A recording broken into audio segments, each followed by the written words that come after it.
তো মাননীয় স্পিকার, সেই জায়গা থেকে ৩৬শে জুলাই আমাদের জীবনে আসলো, কয়েক লক্ষ মানুষ রাস্তায় নামলো, কয়েক হাজার মানুষ চিরতরে পঙ্গু হলো এবং প্রায় ১৫০০-এর উপর মানুষ তাদের জীবন দিল যাতে মানুষ তার ভোটের অধিকার আবারও ফিরে পায়।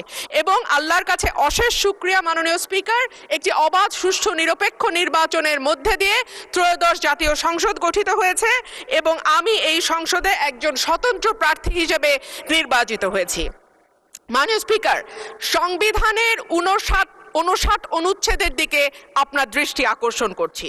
সংবিধানের 59 অনুচ্ছেদ বলছে, নির্বাচিত ব্যক্তিদের সমন্বয়ে গঠিত প্রতিষ্ঠানসমূহের উপর প্রজাতন্ত্রের প্রত্যেক প্রশাসনিক একাংশের স্থানীয় শাসনের ভার থাকিবে।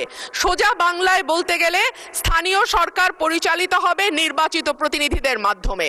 কিন্তু আমরা বিস্ময়ের সঙ্গে এবং দুঃখ নিয়ে লক্ষ্য করলাম, একটি নির্বাচিত সরকার ক্ষমতায় আসবার পরপরই স্থানীয় প্রশাসনগুলোতে প্রশাসক নিয়োগ করেছে।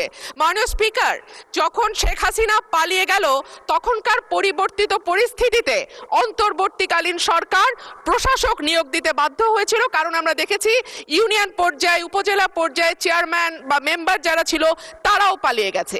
কিন্তু এই অবস্থা তো মাননীয় স্পিকার এখন আর নেই। এখন তো একটা সুষ্ঠু নির্বাচন দেয়া যায়। সেই জায়গায় আমরা দেখলাম দলীয় নেতাকর্মীদের পুনর্বাসন প্রক্রিয়া শুরু হয়েছে।